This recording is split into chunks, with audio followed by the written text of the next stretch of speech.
Hello, Flimsy Lunch Tray here with a Saturday video for you featuring the Gearing in Ranked, being Greece in Domination mode. So being in the Gearing means that we are in the Silver League, which has been going okay thus far. Some nights seem to be better than others with matchmaking and just how the battle flows, or if I just mess up and make mistakes. But I have two fantastic videos after this one, and that'll be featured later this week in the Rooster, and still pumped to share those. But for now, you're going to see me in the Gearing doing some crazy Torp beats. And also a very high potential damage amount for a destroyer that has less than 23,000 HP. So you'll find out what that looks like, and I'll point out when for you to also pay attention to the potential damage counter in the top right corner of the screen after we get some damage in. So Greece is one of the maps that you'll find yourself in when playing in the Silver League in Tier 9, Tier 10 matchmaking. And I prefer, if I'm playing this map, to work B or C. And so starting in this spawn, we find ourselves in B. And also at the same time, we see that C is being capped. And I noticed that the enemy team, and looking at the layout, we're dealing with, let's see, one radar, being Stalingrad.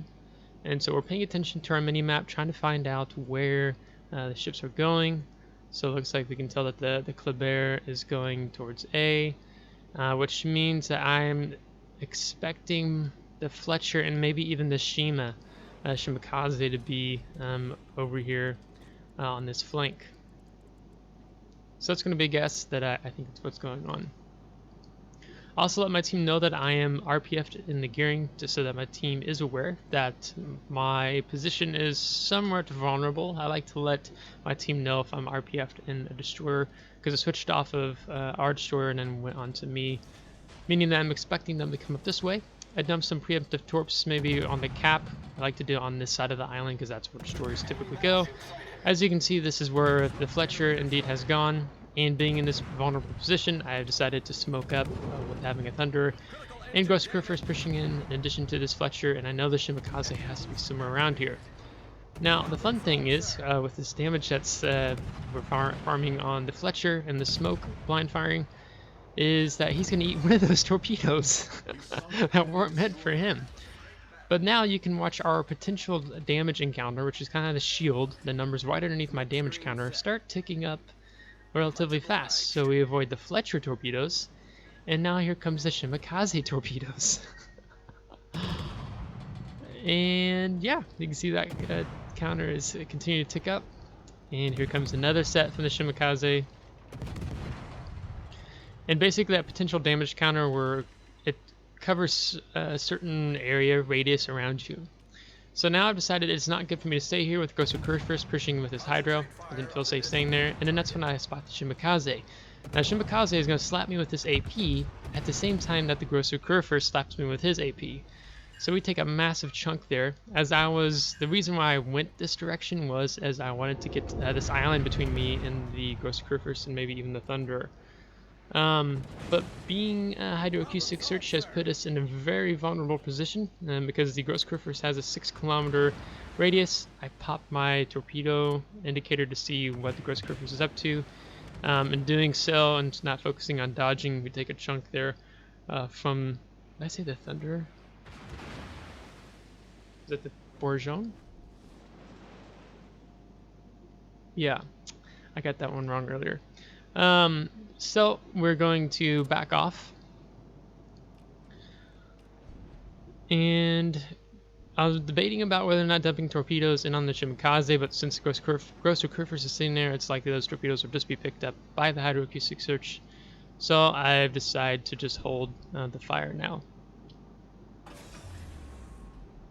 Engine boost deactivated. All right. So we're going to move up here. With this amount of HP left, to me it's important that I just fall back I'm not sure what the Shimakaze is doing. I'm concerned that he might be pushing in and maybe throwing torpedoes towards, let's see, it is our That was a great battle. Yamato and our Conqueror over here on this flank.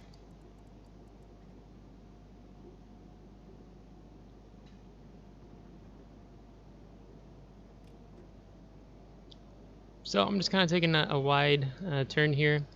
I am going to turn in here. Now the one thing I have to keep in mind is that the Shimakaze does out-attack me, so that's going to play at a disadvantage here. If the Shima and his 2 battleship buddies are also on top of this. And we do get detected, so I pop smoke, and we take a good slap from the Shimakaze. We don't take too much hits there, but thinking I'm going to die, I just go ahead and dump some torpedoes just cuz. And then we have some shots coming in from the Bourgeon. Oof. So, very low on health, but the Shimakaze is currently dumping torpedoes. So you can see I am reversing, and I want to get my nose facing him because I am expecting torpedoes. And now we get to watch our potential damage counter increase even more. So now we break 1,000,000, and then now I'm going to put it in forward. So I want to back into that torpedo. Giving us a hefty 1.245 million potential damage in a destroyer Gearing with this 22,900 HP. So, loving the Torp beats though.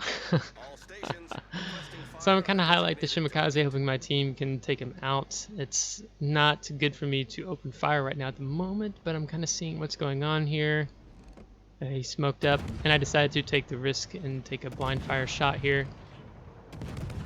But our Conqueror takes out the Shimakaze, which is fantastic. So seeing how Alpha Cap is being invaded, and the enemy team is applying pressure there, and also as you can see that our Pomeran and Morgador are both on very low HP, I've decided that I'm going to move to this flank to help support them. But there's not going to be very much that I'm able to do, and the battle is very far from being decided yet, even though we have the points lead. And so there goes our Morgador. And let my team know where I'm going. I'm reinforcing the A flank. Now the challenge I'm going to have is I'm not going to be very beneficial in reinforcing this flank because I am a one-shot kill. Particularly we have this Kleber over here, and we have the Stalingrad. So it's going to be rather difficult for me. Now the enemy team, as you can see there, they have the Georgia in the rear, so I dumped some preemptive torps in case he decides to turn to starboard there. I'm going down that channel. And now we've lost the Pomeran, and you can see that our points gap is quite much closer now than what it was, and now the enemy team has 2 caps compared to our 1, but our 2 battleships, or battleship and cruiser, can't talk, our destroyer and our battleship are now pushing into C cap. So I let my team know that I'm not going to be able to get close to Stalingrad with that 12 km range, so I'm going to just stay outside of that. And my goal is to try to keep the Stalingrad away from Bravo Cap, as I intend to just dump torpedoes and let him drive into those torpedoes if I get lucky with those hits, meaning that I will be torping at range, which means that it's going to be a bit more difficult to land those torpedoes. So here we go and take a guess. I'm imagining he's probably going to turn in a little bit. I've encouraged Conqueror not to push in. There's no need for him to do that. That'd be unsafe and pushing into more of a crossfire. And so he's turned to port, and he's going a little further in towards the center of the map, which is the best, all things considered. And at the same time, it helps prevent the Georgia from having any angles on him as well, versus just staying out here in open water. So our Shimakaze is pushing up, applying some pressure on the enemy Bourgeon and the Kleber.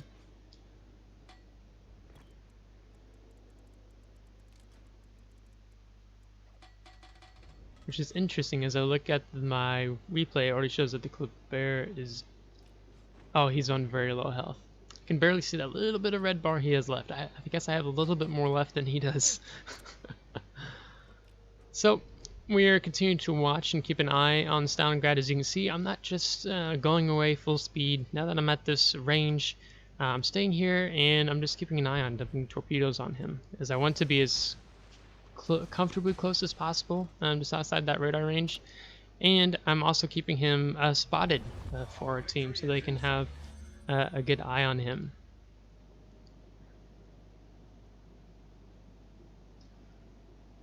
Alright, so now their Kleber is gone. This is very good. Now I've also encouraged my team to just, it's best to focus on staying alive at this point. Having two caps means that we are getting a greater and greater points lead, but then when you lose our Yamato, and now it's 3-3, and the Shimakaze and myself are not too well on the HP pool, or health pool. Our victory is in sight. So, still continuing to keep an eye on the Stalingrad, keeping him spotted. Now, with as much as I'm detecting him, it is possible that he's just used his radar and wasted it. If he isn't focusing more on a concealment build. So it's possible that he's used it, but we're just going to continue to be cautious. Now I know right now it looks like he's kind of going more out wide, but I'm totally expecting him to turn more in like he's doing now. Because I know he thinks there's a destroyer here, he's dumping torpedoes on me, I need to make my movements sporadic and wild. But at the same time, I know that the island, let's see, that is that the A, B, C, D, the D, E on lines 7? Yeah, 7. No, 6 is pretty good spot for a cruiser to sit in and help support his team. So we can see that Stalingrad has still gone out wide, and these torpedoes are going to miss. Now I'm just keeping my torpedoes on him, or my torpedo indicator on him, just so it's not flipping back and forth in between, so he doesn't really have a good idea of what's going on, versus just switching between guns and torpedo, showing one detected and then just detected. So I don't really want him to have much of an idea of what I'm doing, so that's why we just keep this on. Concentrate fire on the designated target. So now he's capping, and I'm expecting him to turn in, and I make a bit of a foobar move here in the sense of they also call it Noster. I land on the island, and I am not going to look back in fear of him popping his radar, as I want to get out of here as soon as possible and get these islands between me and him. But our team does manage to take out the enemy Bourgeon, and we are getting very close to 1,000 points. Granted, none of us dies. And our Shimakaze has done great, is that he's just following them around. As they move towards our caps, he moves towards their caps, which is a great counterplay for the position that the Shimakaze is in. And our Conqueror has done a fantastic job. He's taken out 3 enemy ships. And we're going to land some torpedoes on the Stalingrad. So 2, 3? Yeah, 3. So it's fantastic. So we get some more damage in before the game draws to a close here shortly.